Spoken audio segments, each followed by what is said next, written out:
Hey, c'est les amis, j'espère que vous allez bien, moi ça va extrêmement bien, ça va super. Aujourd'hui, une nouvelle petite vidéo pour parler des dragons dans Fairy Tail. Et même, je dirais plus, un top 10 des plus puissants dragons de Fairy Tail. Ah ouais, directement. Alors ça va être un top 10 des plus puissants dragons de Fairy Tail. Alors, euh, pour les dragons dont on connaît la force, il n'y aura aucun problème là-dessus, hein. Voilà, les dragons dont on connaît la force. Bah, on peut les classer. Pour les dragons dont on connaît absolument pas la force, genre Grandiné ou Metallica ou même Skadiram ou le dragon de l'ombre et tout. Donc, et ben en fait, on a Gagil qui nous dit dans le tome 8, je viens de m'en rappeler parce que j'étais en panique quand j'ai écrit le top, j'étais en mode non, mais il y a des dragons, on connaît même pas leur force. Et on a Gagil dans le tome 8, parce que j'étais en train de relire l'arc Phantom Lord, gros hasard, mais j'étais en train de relire l'arc Phantom Lord à ce moment-là. Et on a Gagil qui dit en fait, à Natsu, on va pouvoir, c'est bien que tu sois là, on va pouvoir montrer la différence de puissance entre nos deux dragons. Donc Gajil dit en gros que Natsu et Gajil, c'est que leur dragon, le dragon, est de même force que celui qui l'a entraîné. Techniquement, c'est ça.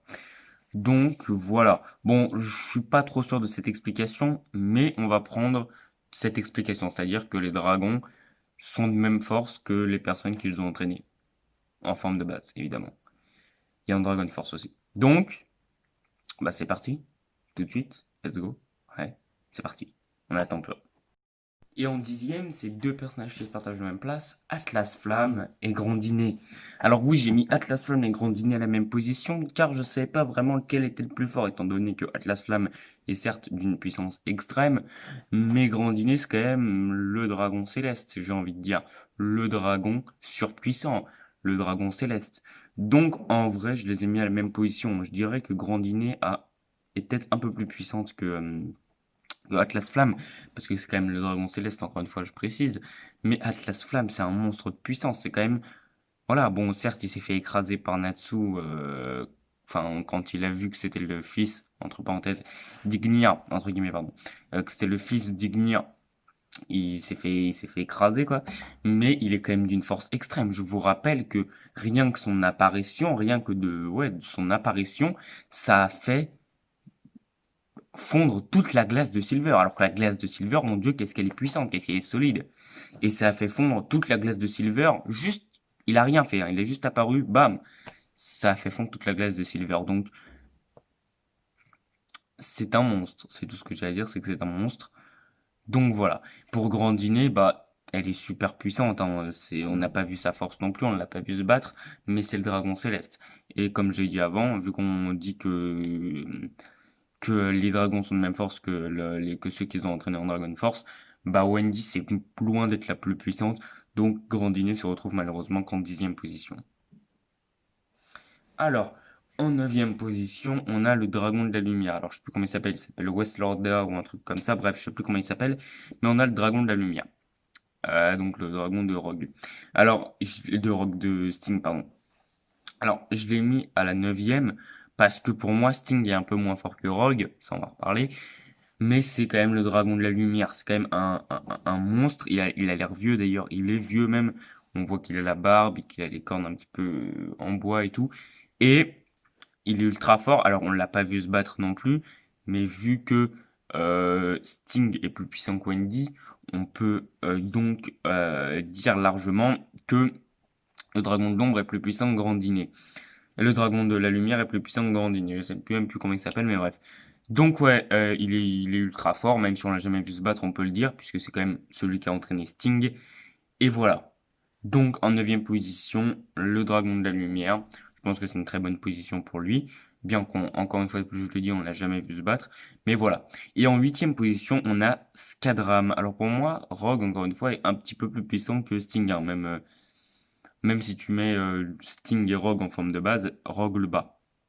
Bah Sting pour moi. C'est pour ça que j'ai mis le dragon de la lumière en neuvième et en huitième, Skedram. Alors Skedram, bah, c'est tout simplement le dragon qui a entraîné Rogue, excusez-moi.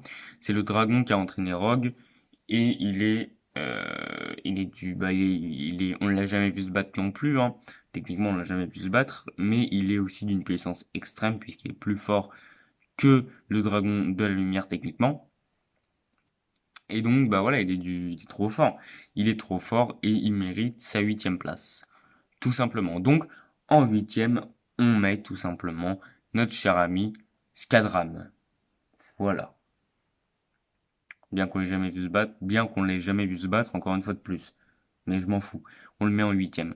Allez, on passe tout de suite à la septième position. Et en septième, c'est Metallicana. Alors Metallicana, bon, on sait que Gagil en forme de base, enfin, Gagil est plus fort que Rogue. Hein. Gagil est plus fort que Rogue. Enfin, Gagil en forme de base est plus fort que Rogue en forme de base, ça me paraît évident. Et donc Metallicana est plus fort que Skadram, normalement. Metallicana, c'est pareil. C'est très dommage, on l'a pas vu se battre, Metallicana. On l'aurait vu se battre, il aurait détruit tellement de trucs. Et Metallicana est donc en septième position, pardon, parce qu'il a une force juste monstrueuse, ça me paraît évident. Vu son niveau extrême, puisque c'est quand même le dragon qui a appris la magie à Galgil. Et donc, voilà. En septième, c'est Metallicana. J'ai rien d'autre à rajouter étant donné qu'on ne l'a pas vu se battre. Mais voilà, tout simplement. On passe à la sixième position avec Ignir. Alors Ignir, là par contre, pour le coup, on l'a vu se battre. Hein. Et Ignir, c'est un monstre de puissance. Il a failli terrasser Acnologia. Il a failli battre Acnologia. Donc voilà, Ignir, c'est un monstre de puissance. Hein. C'est le roi dragon de feu. C'est juste un monstre de puissance. Il a détruit quasiment Acnologia. Bon, Acnologia a réussi à gagner, mais il a quand même bien taffé Acnologia. Il a quand même mis de bonnes patates à Acnologia, moi je vous le dis. Et il est d'une force monstrueuse. Il est plus fort que Metallicana, parce que Natsu en forme de base est plus fort que Gaijin en forme de base. Mais il a pu mettre de sacrés baffes à Acnologia. Et pour moi, sa sixième position est largement méritée. Certains vont dire qu'il mérite d'être beaucoup plus haut, mais vous allez voir que ah bah non en fait, hein, il mérite pas d'être beaucoup plus haut puisque les 5 dragons au-dessus sont d'une puissance bien supérieure à la sienne malheureusement. En 5, Aileen. Ouais, en cinquième position, Aileen. Parce que Aileen, voilà, c'est une monstre. On a vu vraiment toute sa puissance. Enfin non, on n'a même pas vu toute sa puissance. C'est ça qui est monstrueux. C'est qu'on n'a même pas vu toute sa puissance. Elle peut faire pop des météorites. Madarabis. Mais en vrai, ouais, elle peut faire pop des météorites. Elle est trop forte. Elle est trop forte. On a vu pas mal de sa puissance. On a face à Yarza et face à Wendy du coup. Quand elle se transforme en dragon, bah, on n'a pas vu toute la puissance de son dragon, malheureusement. Mais c'est sûr qu'elle est plus puissante que Guinir. Franchement, pour moi, elle est plus puissante que Guinir parce que voilà, elle est enfin, on n'a pas vu toute sa puissance contrairement à Guinir. Donc ouais, je pense qu'en cinquième position, Aileen c'est bien. Ouais. En quatrième position, Merfovia. Bon, j'arrive pas à le dire, c'est le dieu dragon de l'eau. Merfovia, bon, encore une fois, je sais pas comment ça se dit, il est trop fort. Il est beaucoup trop fort. Apparemment, les dieux dragons sacrés là, donc qui sont dans Fairy Tail Stars Quest, sont plus puissants qu'Acnologia ou aussi puissants qu'Acnologia. Pour moi, là, Merfovia, il est pas aussi puissant qu'Acnologia, ce n'est pas possible. Il est certes très puissant, mais il est pas aussi fort qu'Acnologia. Je vous le dis tout de suite. Merfovia, bon, j'ai pas tant à préciser de trucs sur lui. Il est ultra fort. Il a défoncé un Natsu. Natsu a dû avoir la force d'Ignia. Donc, franchement, ouais, Merfovia est plus puissant qu'Aileen, ça me paraît évident. En 3, on a Aldron. Alors, Aldron, bon, je sais pas s'il est plus puissant que Merfovia, mais parce que je me suis arrêté au chapitre 27 de Fate Last Quest. Je sais pas s'il est plus puissant que Merfovia, mais en tout cas, il est d'une force extrême. Moi, je l'ai mis plus puissant que Merfovia parce que, bah voilà, j'avais envie.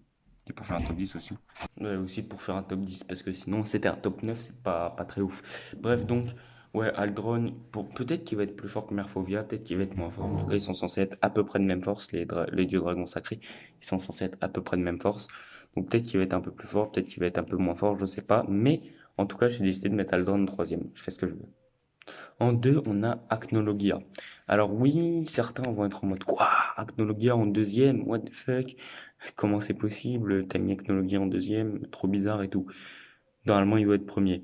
J'ai mis Acnologia en deuxième Parce que le premier, en fait, on connaît rien sur sa puissance, mais vu sa puissance, mon gars, je pense qu'il est plus fort qu'Aknologia. Je vous rappelle qu'il a été dit, en fait, que les dieux dragons sont plus puissants qu'Aknologia, voire aussi puissants qu'Aknologia, mais c'est quand même qui dit plus puissant qu'Aknologia ou aussi fort. Donc ça veut dire qu'il y en a quand même qui sont plus puissants qu'Aknologia. Et pour moi, le premier que vous allez voir, c'est le premier du top, est plus puissant qu'Aknologia. Bref, en deuxième, c'est Aknologia, donc techniquement, c'est le dieu dragon. C'est lui qui se dit lui-même dieu dragon. Donc, euh, en deuxième, c'est Acnologia. Bon, il est d'une force extrême. Est-ce que je dois vraiment vous résumer Acnologia? Acnologia, il est beaucoup trop fort. Il éclate tout le monde, tout être. Mais, bah, il y en a un qui est plus fort que lui. Donc voilà. Bref, deuxième Acnologia, tout simplement. Et en première position de ce top, eh bah, c'est Ignia, tout simplement. Ignia, c'est le fils véridique d'Ignir. Il est d'une force monstrueuse, hein. Quand il a donné sa force à Natsu, Natsu a terrassé le dieu dragon de l'eau. Et encore, il lui a donné une parcelle de sa puissance. Donc imaginez la force de Acnologia. La force de Ignia. Il doit détruire le dragon de l'eau avec une facilité, dieu dragon de l'eau, donc Nerfovia, avec une facilité juste déconcertante. Donc c'est pour ça que je l'ai mis en premier, parce qu'il est monstrueux cet homme. Voilà, Ignia, the best. Bref, du coup c'est déjà la fin de cette vidéo. C'était un petit top 10 des plus puissants dragons, selon moi. Voilà, j'ai envie de le faire. N'hésitez pas à vous abonner à cette chaîne si la vidéo vous a plu. N'hésitez pas à liker, à vous abonner, à me suivre sur Springats Ballstar Otaku, qui est mon Instagram. Et puis sur ce, voilà, n'hésitez pas à faire ce que je viens de vous dire. Et sur ce, bah, il y a plus. Ouais, allez. Moi, je vous dis à bientôt pour de nouvelles vidéos. Bah, il y a plus.